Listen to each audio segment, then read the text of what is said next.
Okay, third question. What do you enjoy about being a psychologist? I think that's a really thoughtful question because people don't tend to ask like why did I choose psychology or what do I enjoy about it? So for me, I have always been someone who I knew I would be in a helping field.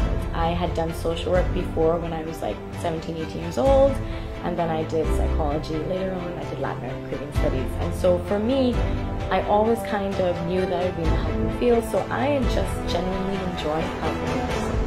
I genuinely enjoy hearing persons' lived experiences, their stories, even the ones that are distressing and traumatizing. I think that it's cathartic for most persons to be able to have someone to speak to about these things.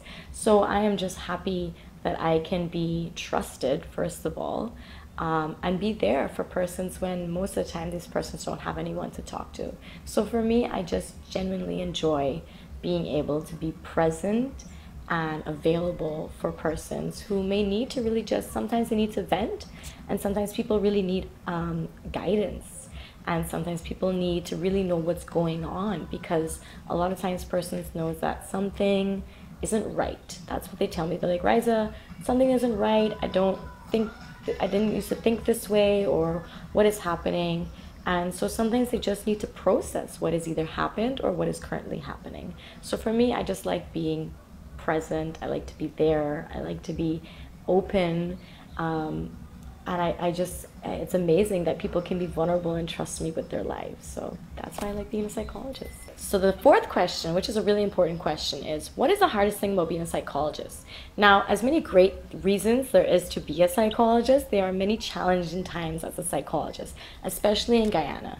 First and foremost, one of the biggest challenges, the hardest part of being a psychologist in Guyana is the stigma. We have a very hard time getting persons on board with mental health because of discrimination and stigma and how persons view mental health negatively. We're not going to be able to advance ourselves or advance the mental health field or get more actual accredited psychologists if persons don't look at mental health as a real thing, if they don't look at mental health as being able to affect the average citizen. And that's the problem. In Guyana, the two ways we kind of look at mental health is either it's nothing to really think about, it's very nonchalant, or it is been looked at as something very like you're attention seeking, that you're just making things up, that you're crazy, that you're mad. So first and foremost, stigma is the hardest part with being a psychologist in Ghana.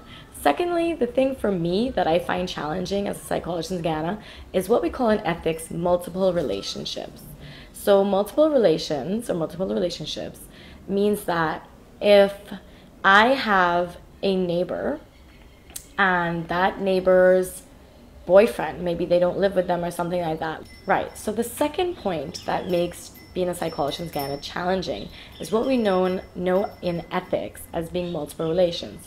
So multiple relations is basically what happens when I have a neighbor and the neighbor says, hey, like, why don't you do therapy with my boyfriend or my girlfriend, my partner, because, you know, they have issues and this and that. So a lot of times, and because the community is so small in the Caribbean, everybody kind of knows somebody. Everybody kind of has an idea who the psychologist is in the community. And so that closeness can sometimes be challenging because we have to ensure that we remain objective. So if I have a client, but then my client sees me out at a party or a reception, I actually can't even acknowledge them. They have to be the ones to acknowledge me first, because I can't let their identity be known that they know the psychologist. Of course, there are persons who know me as a friend from high school and so on, but you don't want someone asking, oh, how you know that girl? How you know the psychologist? This and that. So we have to be very careful with who and how we identify, and also where we go, and if we end up hanging out with like our clients. So that's definitely a challenge again, because it's just too small. I think the third challenge, because we already covered stigma and the multiple relations, is also because we're still dealing with, is mental health real? Is it our imagination? Is it a societal issue? Is it a personal issue? The other thing I would say is definitely getting people to come to therapy. Even if you have a positive outlook on therapy and mental health in general, you believe that it's, it's real and it happens to persons. Some persons may not be able to, what we call in psychology, persons are in different stages of an issue. So they might be pre-contemplative, they might be contemplative, they might be in action maintenance.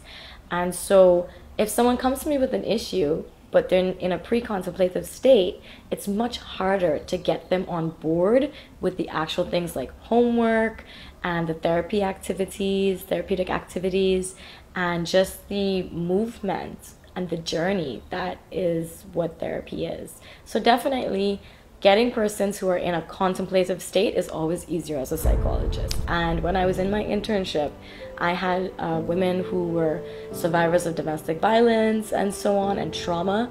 And a lot of times they were in pre-contemplative states, and it was very hard doing therapy with them. So yeah, those are the things I would say is the hardest things about being a psychologist in Guyana.